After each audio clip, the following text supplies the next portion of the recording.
Welcome to the Jali podcast. I'm your host, Melyssa Barrett.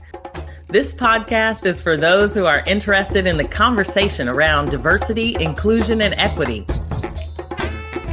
Each week, I'll be interviewing a guest who has something special to share or is actively part of building solutions in this space. Let's get started. Hello, friends. This week, I have the pleasure of meeting James Smith, and he has brought with him two other people to talk about Black deported veterans. This was an issue for me that I had actually never heard of. I had the pleasure of attending a conference, and many thanks, shout out to Antoinisha Williamson, who brought the topic up for discussion with the Veterans Affairs Committee for the NAACP for the California-Hawaii State Conference. But I had never heard about deported veterans, much less Black deported veterans. And apparently there have been instances of deported veterans that have been getting together mostly across the border in Mexico, Tijuana, and just listening to James talk about Black deported veterans really made me want to get more information on the subject. And in lieu of Veterans Day, I figured what better time to talk about the issues than now. So this week, James Smith from Black Deported Veterans of America joins us. James is a video journalist located in San Diego, California. In 2013, while on assignment, James encountered the term deported veteran. And after researching and interviewing Fernando Cervantes, a former deported veteran, James continued to document various events involving the deported veterans issue. In 2021, James met David Bariu, a formerly deported veteran in Kenya, on Facebook. Together, along with deported veterans Rudy Richardson from the United Kingdom and Jeff Brown from Jamaica, they formed a support group for deported veterans that identified as Black or African American, known today as BDVA, or Black Deported Veterans of America. And they realized that the majority of those that were not in the southern border region of the United States weren't receiving the same attention or support. Today, they are one of 5 major deported vet organizations fighting for the rights of deported veterans. And I also want to give a shout out to James. Their nonprofit received the Salute to Our Veterans Nonprofit Award in San Diego the other day. So congratulations to the organization. I'm just pleased to have not only James, but he has brought with him David Bariu, as well as Imo-jah Desouza, to really talk about their stories and the impacts that deportation has had on their family. So I encourage you to listen to this episode and get more information about what is going on with deported veterans. All right. Well, I am excited to have you all with us, mostly because I had never even heard of this issue, having gone to the NAACP state conference, to the Veterans Affairs Committee. And this was the first time I had really heard anything about deported veterans, much less Black deported veterans. So, James, can you give us a little bit about what this issue is and why does it even exist? Okay, well, basically in 1996, then President Bill Clinton and Newt Gingrich basically mirrored the crime bill in the immigration sector. They changed the rules and had mandatory sentencing. Prior to 1996, judges were allowed to look at your military record if you came upon them for immigration proceedings, and they were able to make assessments upon what they felt they should do going forward. But after 1996, they were instructed that they can no longer take your military record into consideration.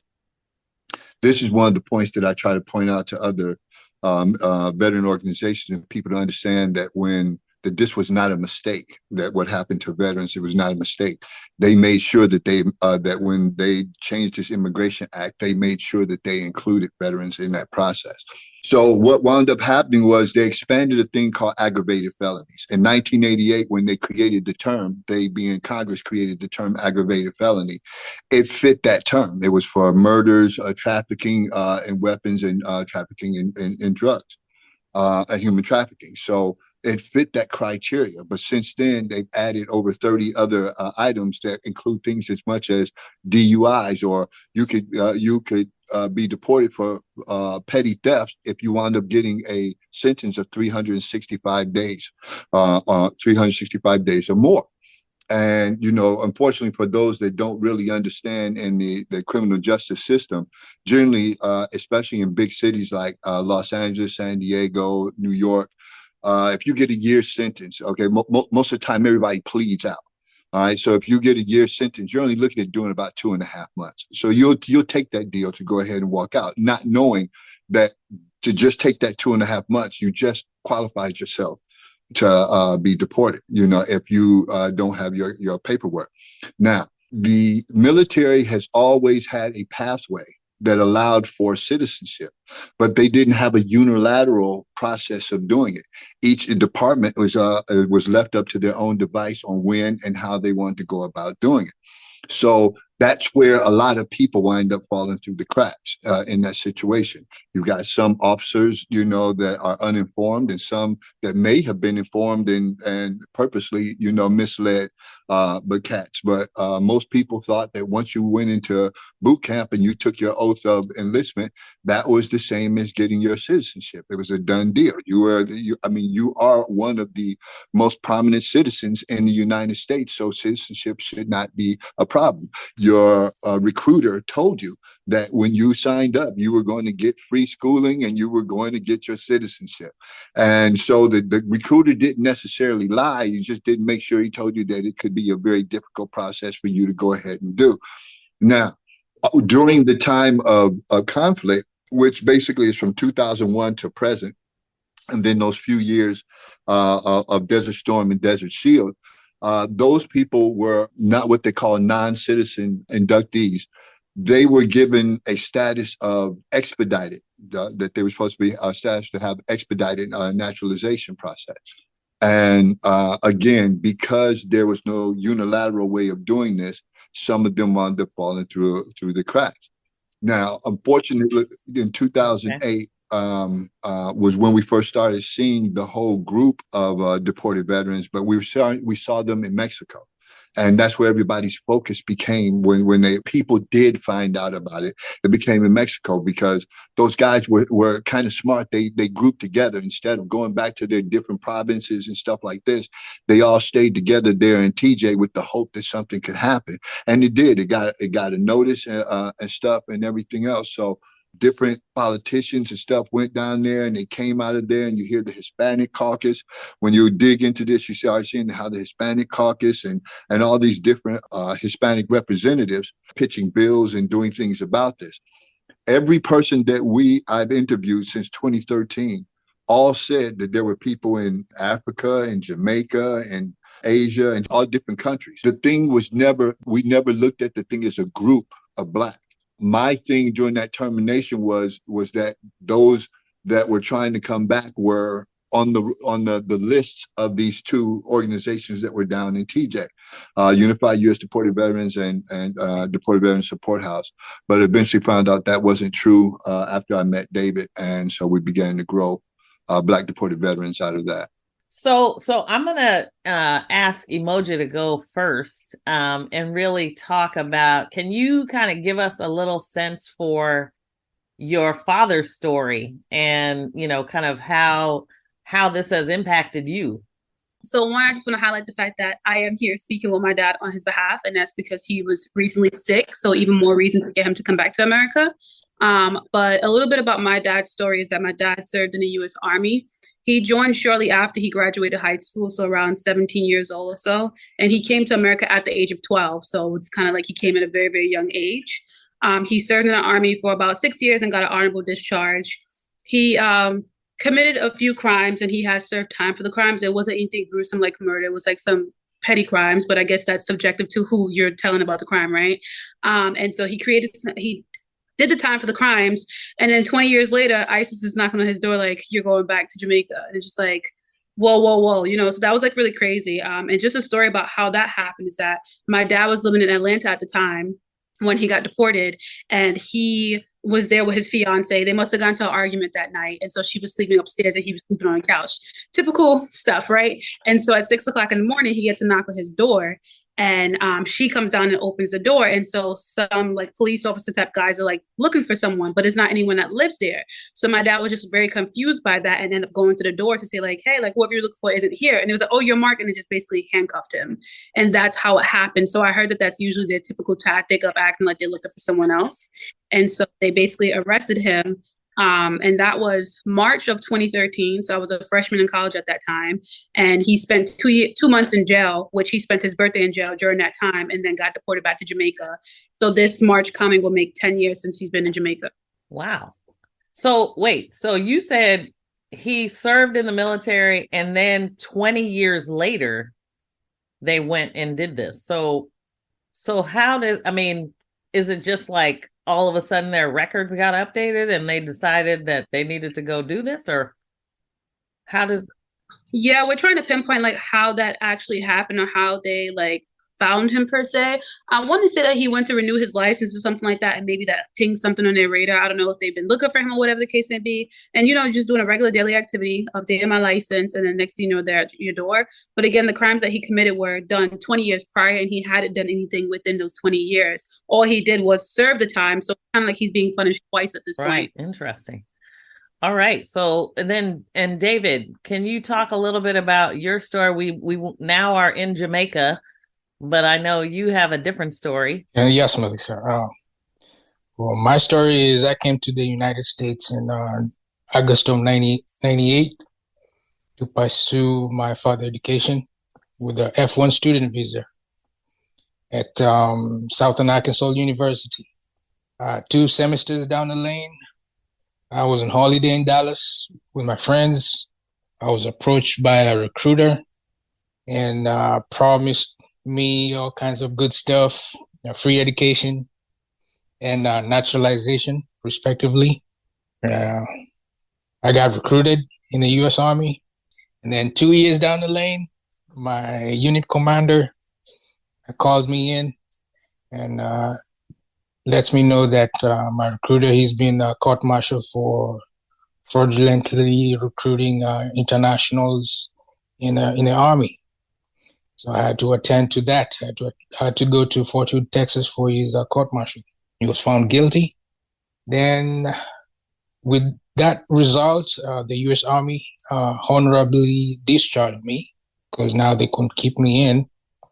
And thereafter, ICE decided to give me a voluntary departure to leave the country.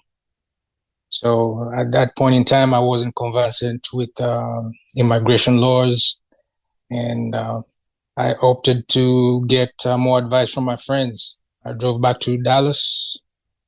That's where I was introduced to another lawyer who was conversant with immigration military laws. So I filed for my first naturalization under Section 329 of military service during hostilities. And that kept me afloat. And I was fortunate again to join the Air Force Reserve for another 5 years. And there I progressed well. I was a surgical tech and then transitioned again to optometry tech. Then, as Desouza's daughter said, immigration popped up at my residence. looking for somebody that didn't live in my residence. But as soon as I opened the door, they told me, yes, that's you we're looking for. And I was detained, processed through ICE Dallas, and I was detained for 1 year in Haskell Detention Center. And you're from where? I'm from Kenya. Okay. So you come over here and you do all of this service. You go in, and which branch was it? U.S. Army. U.S. Army. 2 years, and Air Force Reserve, 5 years. Okay. And so you've done your service, and then they're coming to pick you up to deport you back to Kenya for what exactly? According to their records, they said I did not attend school, but I did attend school. So they said I got it into the States and I did not go to school at all to Southern Arkansas. So that was the reason. Okay. Because I had no felonies, I had no crimes. So they had to look for a reason. You know? Wow. And so this just happens, James,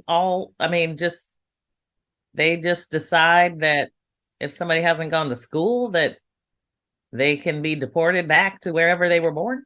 I guess you could say reverse engineering some of the things that have happened. You know, there's an argument that there's a list that is already out there.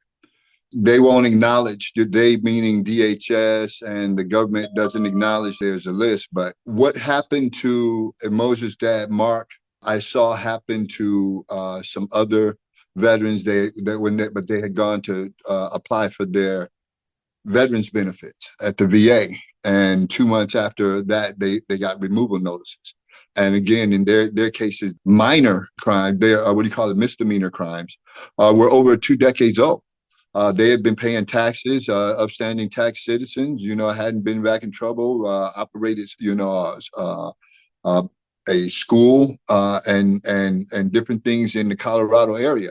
But they decided one day to go in to try to get their benefits, and they were dinged. So there is a list of people that they know that have not gotten their paperwork taken care of yet. And these people are hitting those dings. So it's not like they're focally going out after them. The net's set up for them, and they're just waiting for them to fly into the net.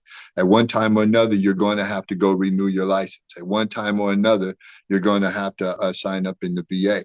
So it's just different things that that you're going to wind up coming across, and likely come across that they go ahead and do this. But I mean, one of the vilest things to this whole rule is that you could be a minister.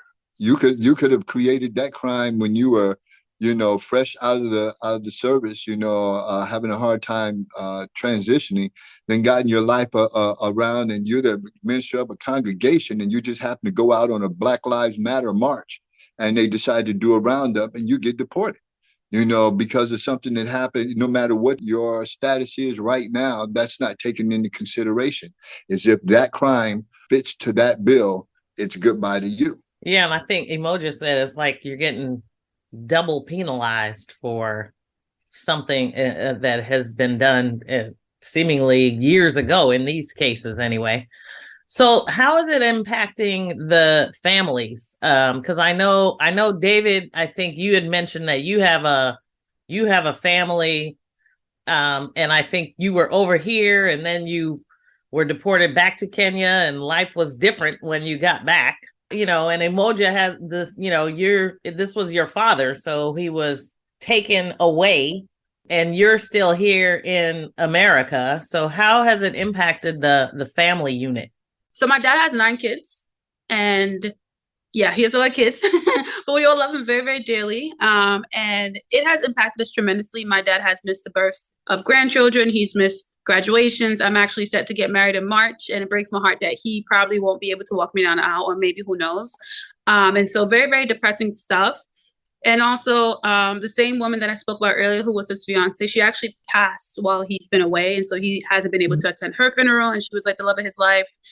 His dad had also passed away. And so I actually met his dad on his deathbed, and I flew to Florida to meet him for the first time on his deathbed, just so I can FaceTime my dad so he could tell his dad bye, which was kind of depressing. And then most recently I got a call stating that my dad hadn't showed up for work for a few days, and that someone went to go check on him, and he's basically in bed, unable to move, unable to speak, very, very weak. And I'm just like, what's going on with him? And so I literally bought a ticket to Jamaica and spent a couple $100s just to go check on him. Come to find out he had a stroke, and now he suffers from extreme memory loss. And so he doesn't really have a lot of people there to take care of him. So I worry about him every day. And, unlike other people who can just go up to their dad and hug and kiss him, I can't do that. I have to think about, do I have time to take off of work? Do I have money in my pocket to get a ticket? Where am I staying when I go to Jamaica? Like lots of different questions that you have to think about. Yeah, no doubt.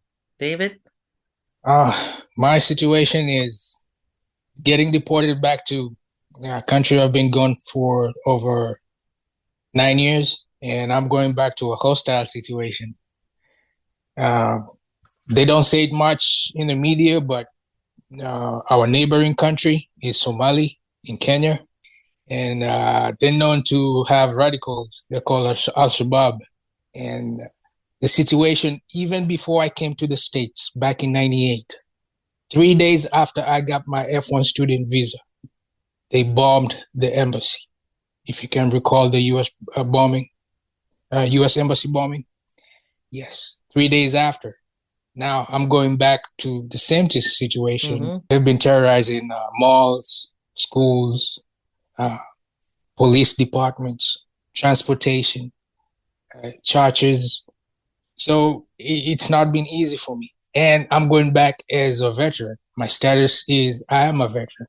So getting a job, it's difficult. The only way I got a job was through my dad's company, which did not last long because he passed away, and the shareholders decided to part ways also. So I was moving from one town to another trying to find a job and trying to keep a low profile on my status.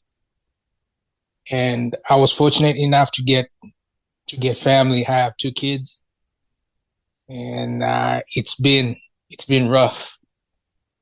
Giving them promises everything will be okay, and you don't know when it's going to be okay. So Yeah, it's been tough. and you're back in the United States now, or Yes, I came okay. back. It started basically on the 26th. I was approved for my 26th of May. I was approved for my parole letter. Then I had to make arrangements to get my ticket, which was through a veteran organization that supported deported veterans. We have DFW.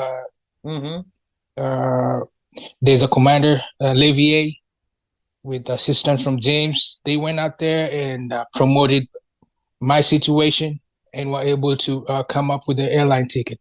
And this took another 1.5 months. So by around 7 September, that's when I was able to fly back.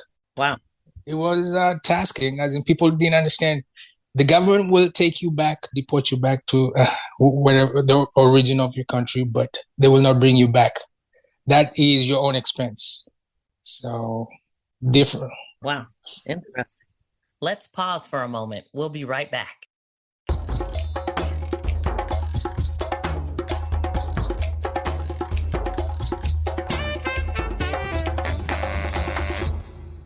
So what is the solution to some of this? Because I know, James, you had mentioned in the room that I was in that there is some legislation out there, but it sounds like it doesn't go far enough to address the issue. Well, it just has some ambiguous things, and it's up to debate on how far it goes, or it can go, or should go, depending on who you talk to. Currently there are three major bills that are in Congress. There's SB 3212 and 1182. They are both companion bills. HR 1182, they're companion bills. HR 1182 is the House bill. SB 3212 is the Senate bill, but they're companion bills called the Veterans Deportation and Prevention Act. Senator Padilla presented the SB 3212.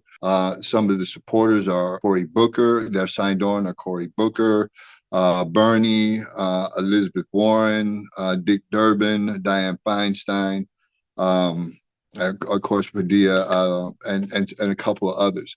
But we don't hear too much about them saying anything. And then on the House bill side, it was presented by Mark Takano and one of the rock stars, and there were two other rock stars, and there are AOC and Cheryl Jackson Lee that are supporting those bills. But you don't hear too much from them, even though Ms. Lee has been at the hearings and has been testifying at the hearings. But she's the only Black person that I've seen throughout this thing that have consistently lately been advocating for the veteran. She hasn't been specifically for the Black deported veteran, but for the deported veteran. Most people don't know about the Black deported veteran.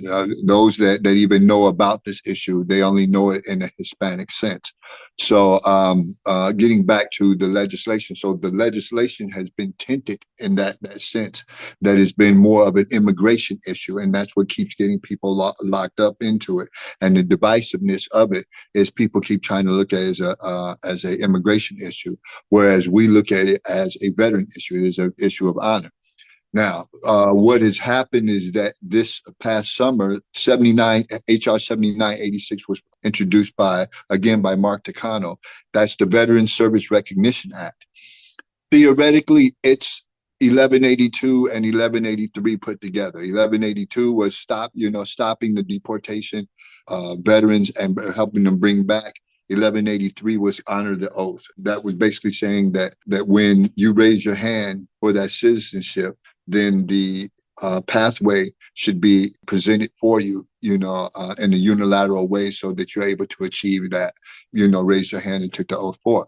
7946, that's what it pretty much puts both of those together. It has a line in there to me that's ambiguous because it says that they would form a panel that would look at all those that didn't have serious crimes.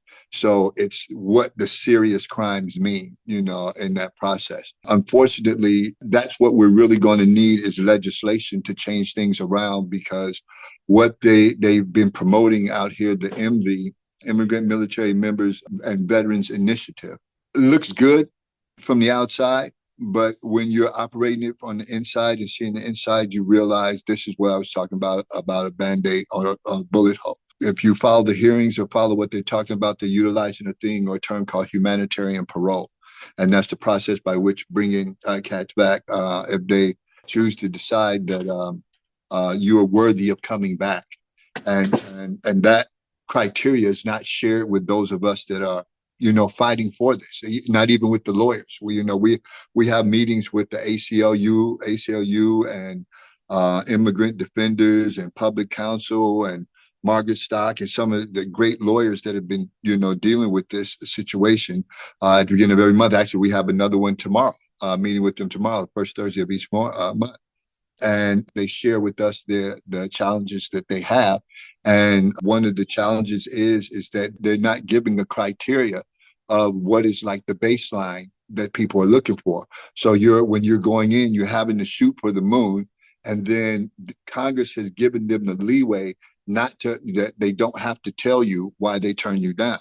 Again, that becomes my argument about being disingenuous, because if Secretary Mayorkas and President Biden are saying that this was an abhorrent thing and needs to be taken care of, then why aren't you dropping all the guardrails out the way so that we can effectively make changes in this? We have to wind up doing a FOIA request, Freedom of Information Act request at the end, because when we ask why was this person turned down, they remind you that they don't have to tell you. And my point is those key words, have to. Not that you were ordered that you can't. You don't have to. So if you're going to really help us, you would be like, here's all the information that you need. Here's what you need to go ahead and do that. We have a thing called it used to be called Mobile Airlift Command. It's called Air Mobile Command. What that is if you're a military member, back when I was in the 80s, It was $10. I don't know how much it is now. It's probably like 20 or $30. But for $10, you could literally go around the world on a Mac flight. It's called space available. You just had to find the flight that was going there, and you had to deal with the timings and everything else. So we're like, I've offered up to them in the meetings, why are we not utilizing those things instead of having these guys? Because the Black deported veteran has a different situation than my brothers and TJ and Juarez. They're able to walk over. Literally, that's how you see them coming back, is walking over. Now, some of them do wind up flying, some coming from South America, Central America, those cases. But in most cases, they're walking over. We have to fly. No matter where we're coming from, we have to fly unless we get to Mexico. We tried to hook David up. David a couple of times to try to get him into Mexico so he could walk back. Mexico will only give you a visa for so long, so much a period of time. And if you don't have it locked in, that you're going to be able to walk on this certain date, it makes it even more difficult. So those are things that we've offered to them. USCIS, you take your planes down there filled with 100, 200 people, and they're coming back empty. When the next time you send somebody down there, you could bring them back. So there are many other things that they could be doing to make this situation a lot easier with what we're doing. So, no disrespect to those that operated the Underground Railroad, but in theory, that's what we're doing right now. Is we're utilizing whatever processes that we can with the help of schools like Duke University, who's helping, her dad, schools like University of Texas, Yale, Harvard, Cornell, and I think there's a couple other ones that are in there. I just don't know who they are. But those law schools have decided to come in and do a lot of the footwork to begin, to work that process from these organizations that have been overworked. Their grants are running out, so they're limited. Here in California, we have the best groundwork of everybody here because we have a state that pretty much is supportive of immigrants as it is. And stuff. So what's happening is we're trying to find or put together a plan here. We call it on the back of our shirts, is bring them back and build them up initiative that is to help the process so that we cover that person isn't stressed about having to get back here, worrying about what their housing is, worrying about all these things while they're still trying to set aside their criminal background. Because unlike David's situation was, and even that came out difficult. David's situation was he had no crime. They said, okay, we're flying you back here to do your naturalization interview. You're going to do it 1 week after you get back here. He goes and does it. That was September 13th. And we've been waiting this whole time to hear what's going on. What's the situation, where in most cases it's done that same day or the very next day. So we discovered, that's why when we're doing this, we're discovering that, okay, you can't count that this is going to happen this way. Some certain things can go ahead and put you off. We got a cat, Pablo Dilbert. He has a family where he's got a son that has a neurological condition that's back there in Honduras. He's trying to get his thing done. He's 5 months into his humanitarian parole, which means he only got a little over 6 months left. And they're just now getting ready to give him a working permit. So he can be able to begin to do these things. So, to anyone utilizing the process, really humanitarian parole without having a lawyer that's going to deal with the criminal element is the only good for it is to come back here and get your benefits taken care of, visit your family, for a hot second, and then get back. The problem that sucks is a lot of these guys are giving up their homes that they made for the past 10 or 15 years in the countries that they're at, the jobs and careers, with the hope, not knowing, until, well, in our group, we know, because I tell them I remind them every week, look, when they're like, why is this and that? And I'm understanding you're seeing people coming back, and it looks like all this other stuff. But if you notice, all you hear them saying is humanitarian parole. You do not hear them saying citizenship. And this whole thing is about citizenship, but they're making you focus on humanitarian parole as saying we're doing something. Is it better than what was there? Yes. But I liken it to a general basically finding out that he's got a platoon that's stranded out in the desert, and they need supplies. And, he's in front of a bunch of mics, and he goes, you know what? I'm going to make sure my men are taken care of and their food, they're fed, and they've got all the supply, got the supplies that they need. And then you wind up finding out later that somebody showed up there with 2 boxes of Ritz crackers and a 2-liter bottle of water. That was all they were able to get. But that they're going to put the spin on is like, yes, we got them nourishment and we got them something out there. Yeah. Did you get them more than what they had? Yeah. But really, what the hell was 2-liter bottle of water and these crackers going to do? That's what I like in this whole situation too. Right. Wow. That's I mean, I don't even know what to say about half of this stuff because it's like, it's so new to me. And I know that, there have been folks trying to bring attention to this for a long time. So, I mean, I'm really appreciative of you all coming on and talking about the issues to try and help people understand what's going on. Are there things that do you want to say anything, Imo-jah or David, as we close out and then I'll let James have the last word on kind of what Black Veterans of America is about and what they're doing and how people can get in contact.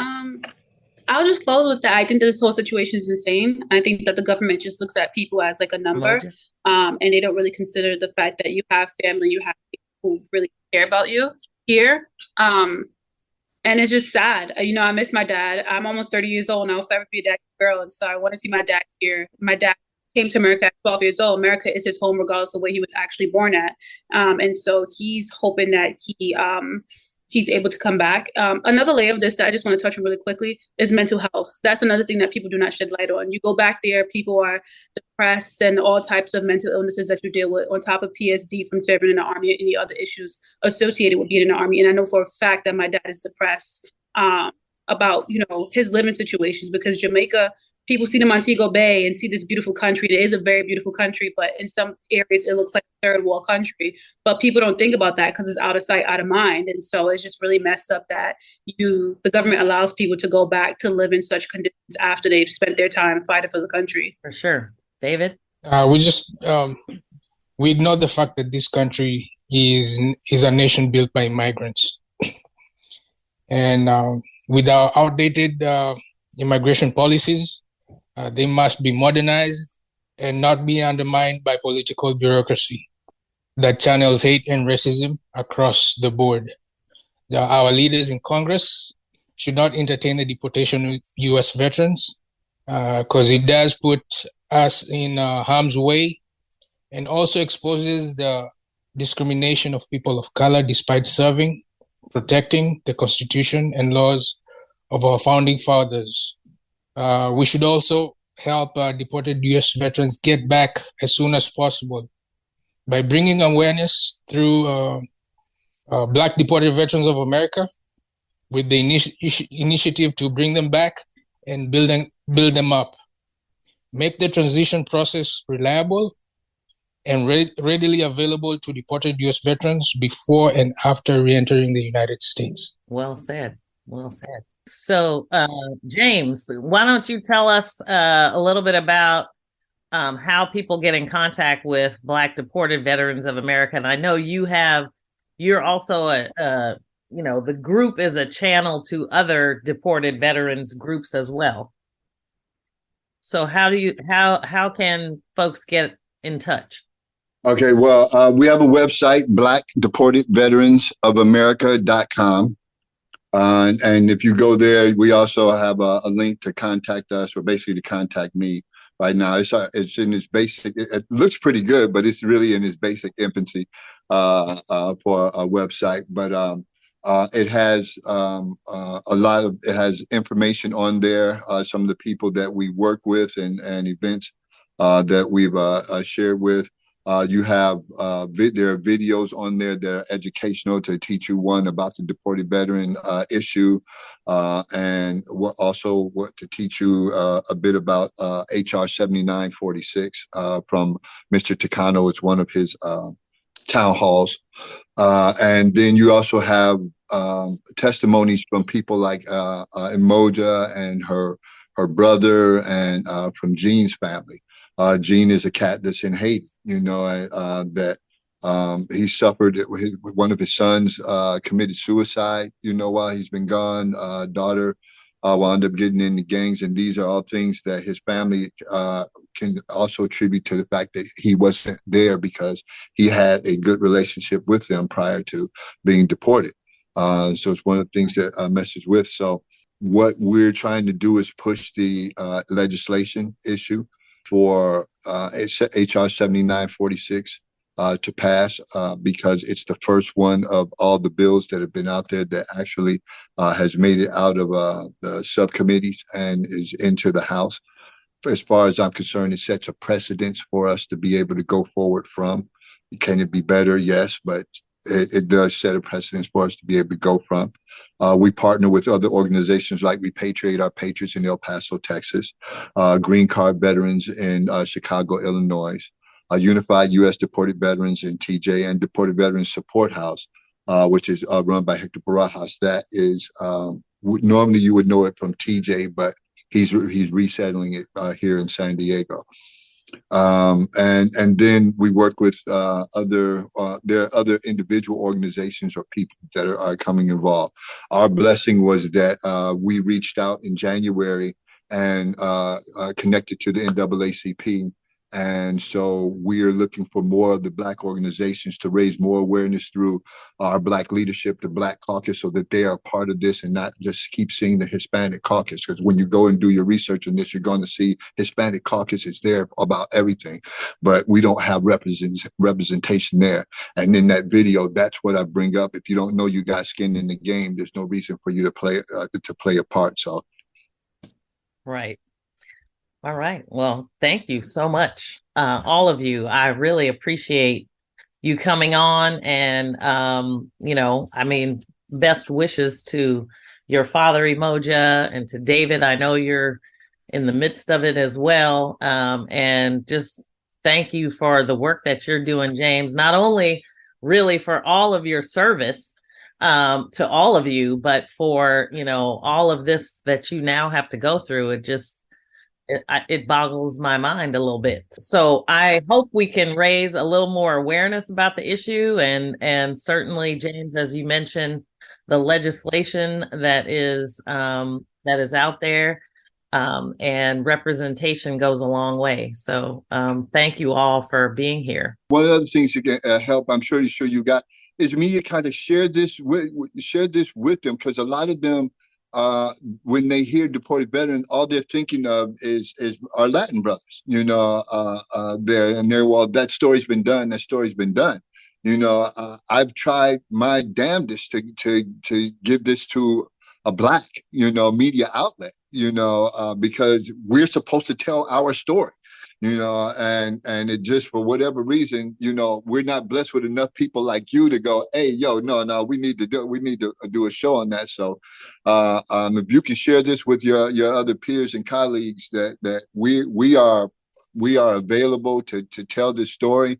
I think it's important to have people like Imo-jah on there, because very few people hear the side of the family and what they've lost. That's a thing that needs awareness, that needs to be raised, even more, in my interview with her, oh my God, if you go to the site and you see her clip is on there, her and her brother break it down in a way where it's like, you see what one person, removing one person can affect families exponentially, and stuff. So please go to that website, blackdeportedveteransofamerica.com, and check it out. And again, our contact information is there, and we are available to help pass this word, to raise awareness.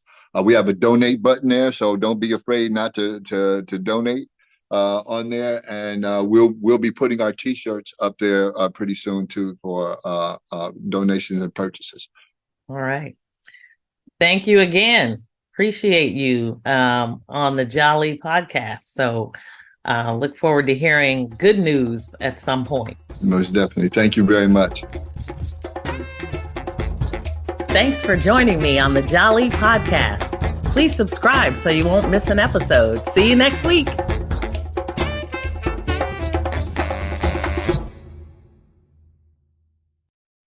This podcast is a part of the C-Suite Radio Network. For more top business podcasts, visit c-suiteradio.com.